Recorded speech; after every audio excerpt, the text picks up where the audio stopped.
Graça e paz a todos, em nome de Jesus. Esse mês, agora de setembro, nós estamos entrando no terceiro trimestre desses temas atuais que a gente está trabalhando. E nós vamos começar nesse mês a falar sobre a importância do discipulado.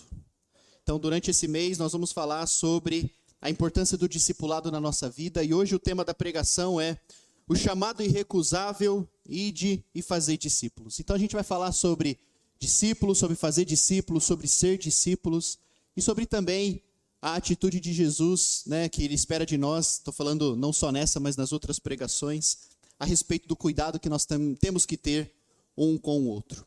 E para começar, eu quero fazer uma pergunta para você.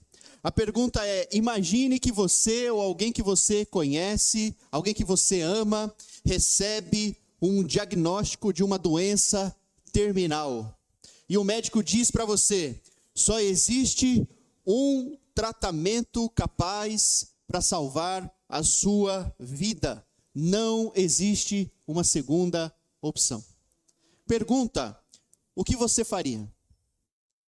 Eu tenho certeza que a sua atitude seria a mesma que a minha. Qual é o tratamento, doutor? Qual é esse remédio? É caro? Não tem jeito. A gente vai dar um jeito. Vamos correr atrás. Vamos conversar com pessoas, vamos fazer uma vaquinha, vamos fazer o que for possível para a gente conseguir esse tratamento, para a gente conseguir esse remédio. Eu tenho certeza que a sua atitude seria a mesma que a minha. Faríamos o impossível, talvez moveríamos montanhas para conseguir esse tratamento, para que tenha uma esperança de cura. Pois bem, a humanidade está nessa mesma situação. A humanidade tem uma doença terminal. E essa doença se chama pecado. O pecado é mortal.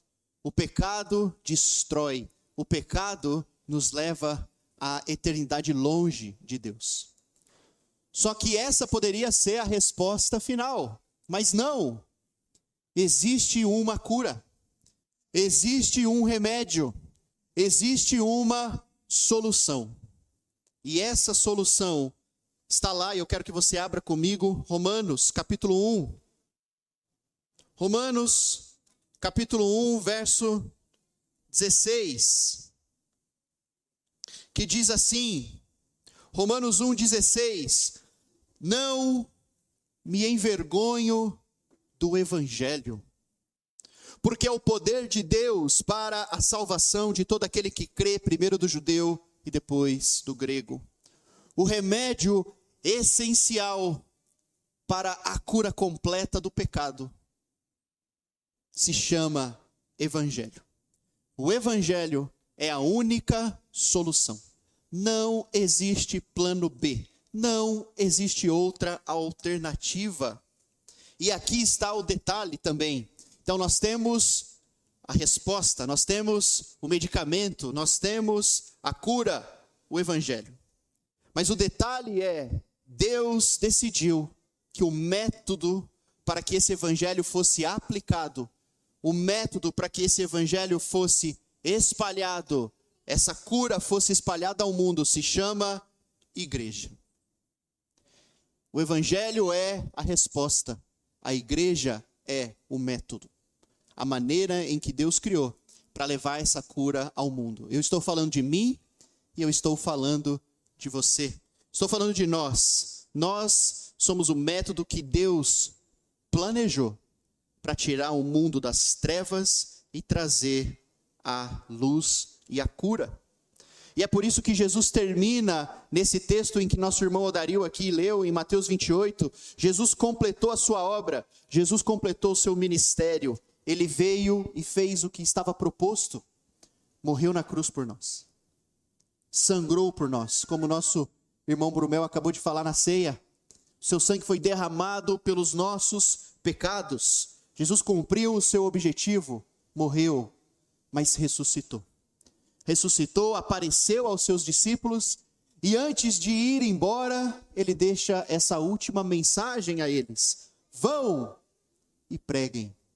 E ele diz no início: toda a autoridade me foi dada no céu e na terra. E depois ele continua dizendo, vão, façam discípulos.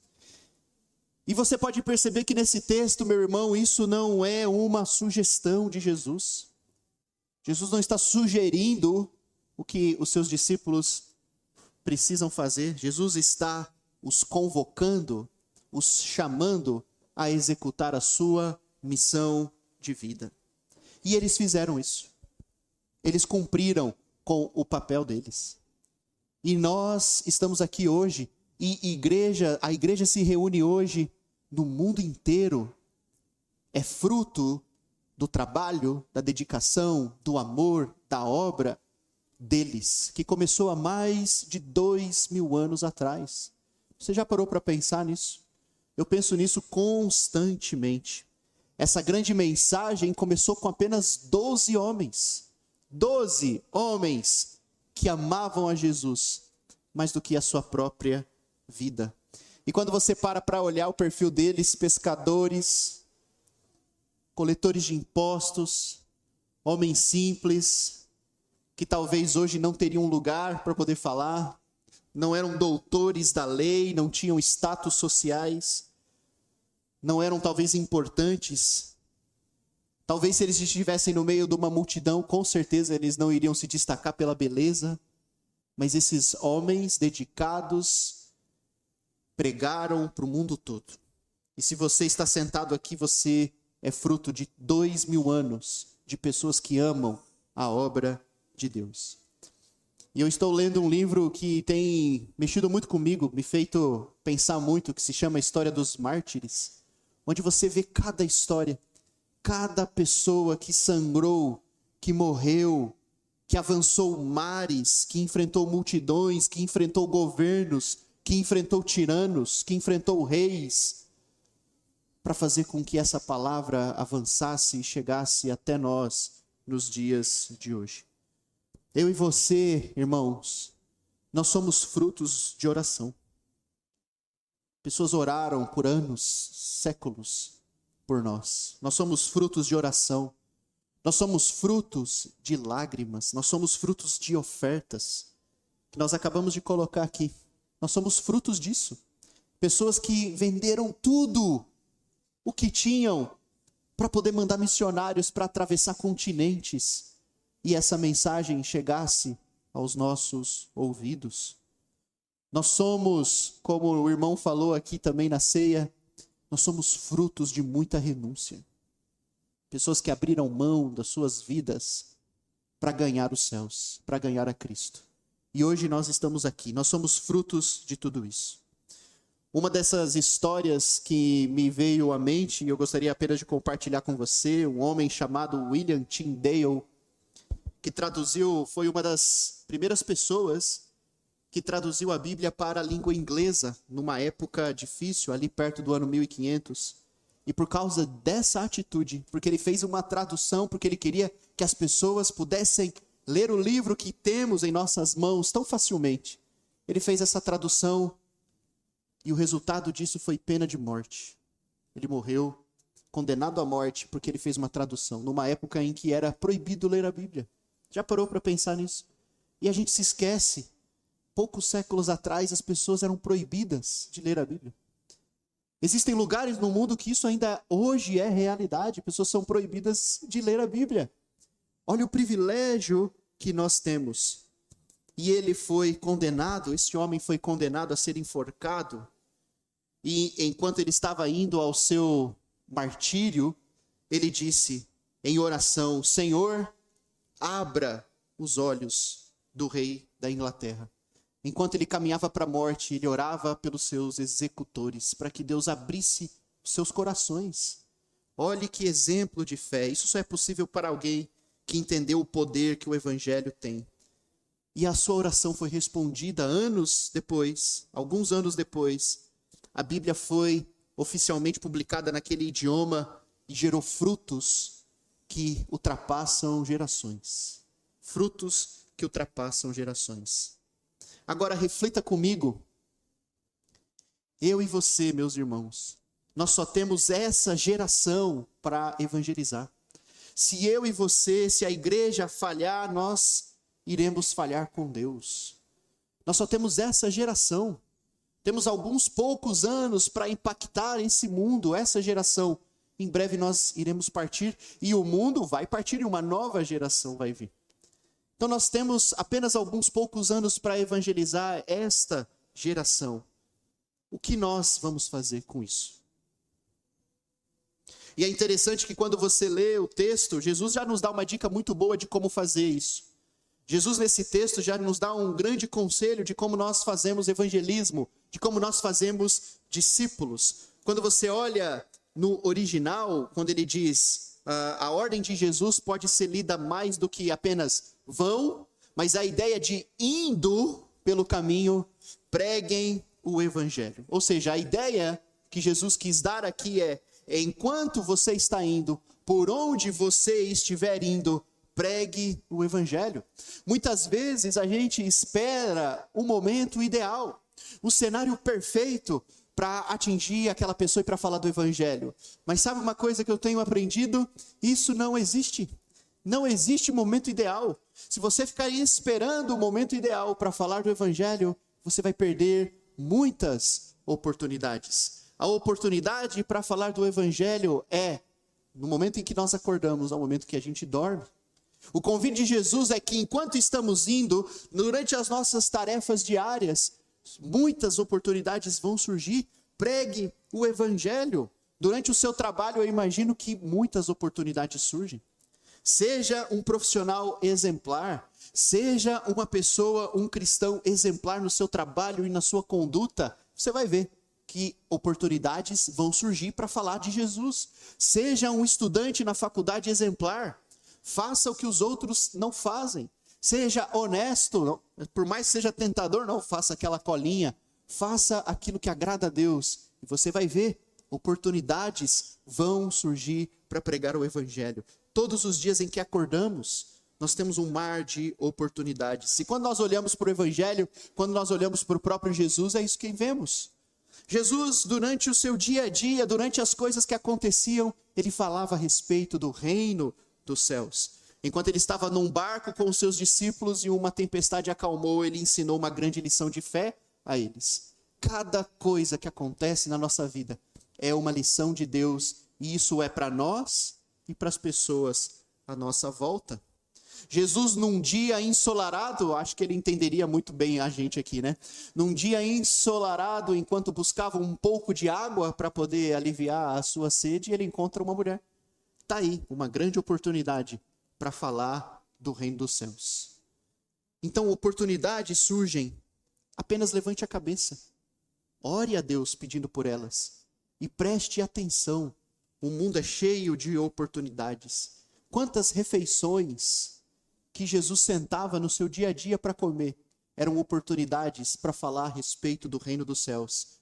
Quantas oportunidades nós temos? Quantas vezes por dia nós comemos com amigos, parentes, colegas de trabalho e sentamos e podemos utilizar desses momentos para falar a respeito do evangelho. Jesus transformava momentos simples em grandes lições eternas.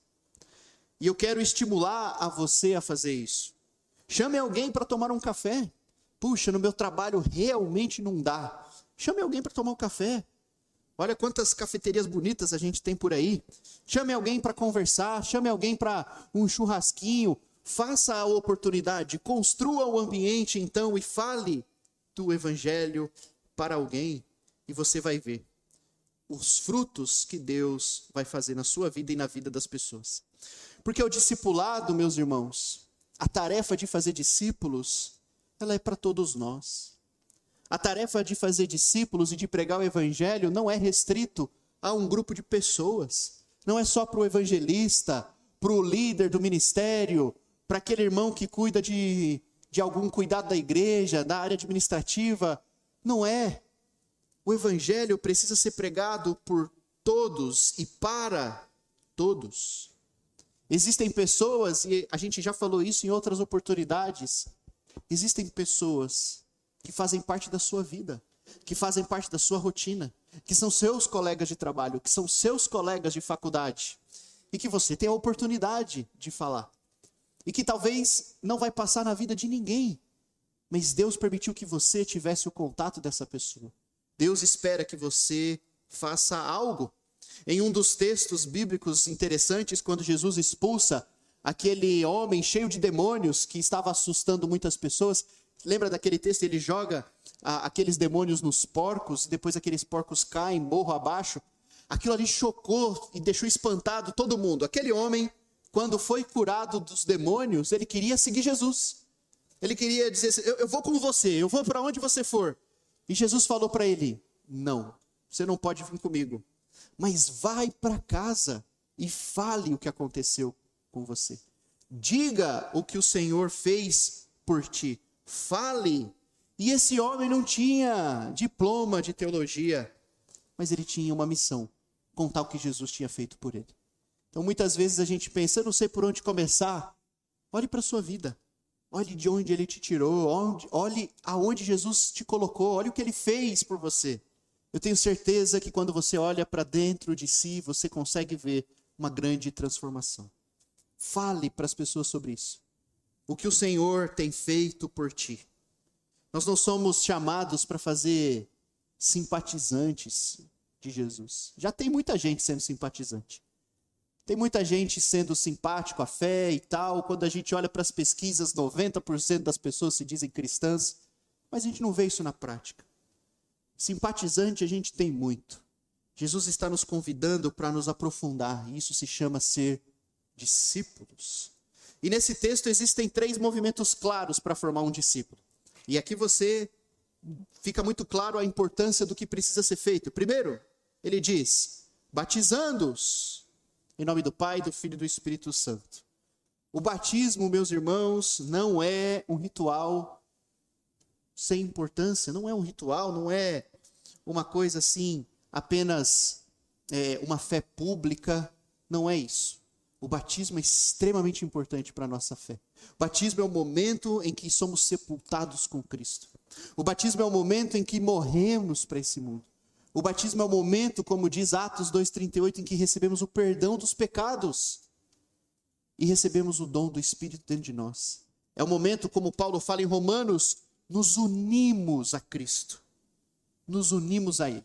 Participamos da sua morte. Por isso, nós precisamos falar sobre isso. Então, a ordem é, batize eles em nome de Jesus, no Pai, do Filho e do Espírito Santo. A segunda ordem é ensinando-os a guardar todas as coisas. Ou seja, o batismo é apenas o início da nossa jornada. Não é o meio nem o fim, é o início. Existem muitas outras coisas que nós precisamos aprender. E é para isso que existe o processo também de discipulado. Discipulado é relacionamento contínuo. Nós nos tornamos discípulos para sermos cada vez mais profundos no nosso relacionamento com Jesus. Discipulado é compartilhar a vida juntos, é crescer juntos. E quando nós olhamos para a Bíblia, nós temos inúmeros exemplos disso. Paulo, por exemplo, que andava com Timóteo, que andava com Tito, pessoas que ele caminhou próximo, que ele ensinou, que ele discipulou e preparou essas pessoas para continuar a obra.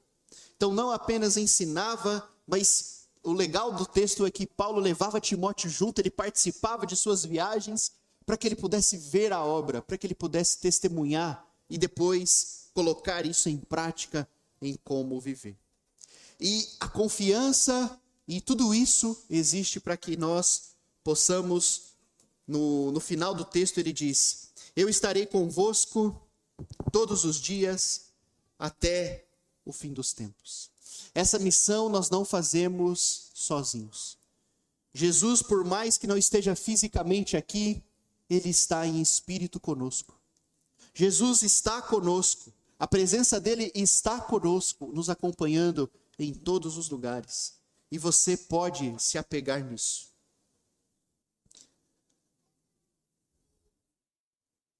E quando nós olhamos para esse processo de discípulos, de fazer discípulos e ser discipulado, isso revela para nós uma característica, uma das mais belas de Deus. Deus é relacional. Deus ama se relacionar e construir relacionamentos. E é por isso que ele fez a criação, porque ele queria ter filhos para compartilhar a sua glória. Pense nisso. Em algum momento eu e você não existíamos, e ele nos trouxe à existência, e agora ele nos convida a passar a eternidade com ele, a compartilhar aquilo que ele é. Esse Deus é um Deus relacional. E o fato de vivermos o discipulado, o fato de fazermos discípulos e vivermos esse discipulado bíblico, traz tantos benefícios para a nossa vida. Você já parou para pensar nisso? Porque primeiro nós estamos obedecendo ao Mestre. Primeiro nós estamos cumprindo o chamado que ele pediu, que é fazer discípulos para ele e fazer filhos para Jesus. E o segundo motivo é que nós nos beneficiamos disso porque nós começamos a ter irmãos. A nossa família também começa a crescer. Nós começamos a ter pessoas cada vez maiores na nossa vida. Nós começamos a ter pessoas cada vez mais importantes. E esse é um grande processo também da nossa jornada cristã.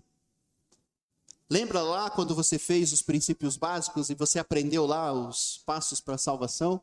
Que nós precisamos crer, nós precisamos nos arrepender, nós precisamos confessar, batizar e... muito bom, tá fresco aí. Precisamos perseverar. Nós precisamos perseverar e não dá para fazer isso sozinho. Nós precisamos uns dos outros. Nós precisamos uns dos outros. Eu preciso de você. Eu preciso da sua ajuda. Eu preciso das suas orações. Eu preciso do seu apoio. Eu preciso da sua fé. Eu preciso que você me ajude a permanecer firmes na fé. Porque a vida é muito difícil. A caminhada até o fim é árduo, é difícil. Os meus pecados que eu tenho que lidar, as minhas lutas, as minhas angústias, as minhas ansiedades que eu preciso lidar. E lidar com isso sozinho é muito difícil. Eu preciso de você. E você precisa de mim. E nós precisamos uns dos outros. É por isso que a igreja existe. É por isso que o batismo, você não batiza e volta para casa. Você se batiza e agora faz parte da família de Deus. Eu preciso de você. E eu experimentei uma fase difícil, uma das fases mais difíceis da minha vida. Foi estar num ambiente onde o discipulado era feito de jeito errado. E muita dor foi causada. E muitos problemas foram causados. E por causa disso a gente precisou sair desse ambiente e eu sei como é estar sozinho. Eu sei como é ter que perseverar na fé e estar sozinho. É muito difícil. É muito complicado. Foram os anos mais difíceis da minha jornada como cristão. É muito complicado. E eu me lembro da alegria de poder voltar e de estar num corpo onde as pessoas entendiam o verdadeiro significado do discipulado, onde as pessoas queriam viver e servir a Deus. E é interessante que quando a gente para pensar nisso, até tarefas que aos olhos humanos parecem ser chatos, parecem ser inconvenientes, mas quando você faz com pessoas que você ama, quando você caminha com pessoas que agregam a sua vida e a sua fé, elas se tornam tarefas divertidas. Eu me lembro do grupo de jovens na igreja lá em Londrina, e a gente servia lá, e a gente estava limpando o banheiro rindo, e a gente estava cozinhando, cantando, e a gente estava fazendo coisas que aos olhos humanos puxa, tarefa chata, puxa, lavar banheiro, fazer comida, servir em acampamento, fazer aquilo. Aos olhos humanos isso puxa, que coisa chata. Mas a alegria do Espírito e a comunhão fazem com que essas tarefas se tornem leves, agradáveis, divertidas e com muitas boas memórias para se contar. Eu trouxe um exemplo, mas aplique isso para a nossa vida toda. Caminhar com alguém, caminhar com irmãos, caminhar com pessoas que você ama e que têm o mesmo objetivo de fé, torna a vida mais leve, torna a vida mais agradável, mesmo nos dias mais difíceis, mesmo quando enfrentamos a dor, mesmo quando enfrentamos uma depressão, quando enfrentamos o luto, quando enfrentamos dores que fazem parte desse mundo. O discipulado é relacionamento e ele nos ajuda a suportar todos esses momentos que passamos. Lembre da ilustração do carvão, né? O carvão, sozinho, quando é retirado, ele se apaga. Mas quando esse carvão é colocado no meio da brasa, ele permanece aceso, quente. Assim é o discípulo no corpo de Cristo. Quando unidos, somos capazes de fazer grandes coisas por causa da autoridade e do poder de Jesus. E tudo isso, meus irmãos, tudo isso, sermos discípulos, pregarmos às pessoas, continuarmos o discipulado, tudo isso é um convite de Jesus para participarmos do grande banquete que nos espera. Cada refeição compartilhada juntos, cada oração feita juntos, cada caminhada juntos durante os anos, tudo isso aponta para o grande banquete do reino dos céus. Jesus conta essa parábola lá em Lucas, capítulo 14. Uma parábola dizendo que o reino dos céus é como um grande banquete. E nesse grande banquete, ele chama o seu servo a ir ao mundo e convocar as pessoas. Vai lá, vai chamar. E ele começa a chamar as pessoas para participar desse banquete. O grande problema é que as pessoas estavam ocupadas demais para ir. Puxa, eu tenho um casamento para ir. Eu estou muito ocupado com os meus negócios. Eu estou muito ocupado.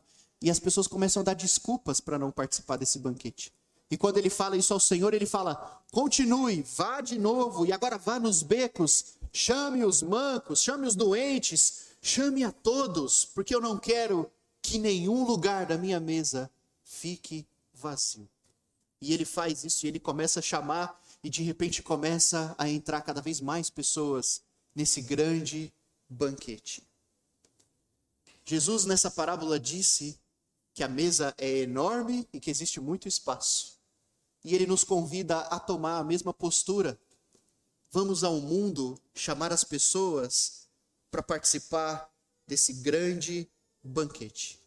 Eu me lembro muito das histórias de família. Acho que você já deve ter vivido isso. É a mesma analogia quando nós temos um grande almoço em família. E de repente alguém fala, puxa, dá para chamar mais um? E a resposta é sempre a mesma. Qual é a resposta?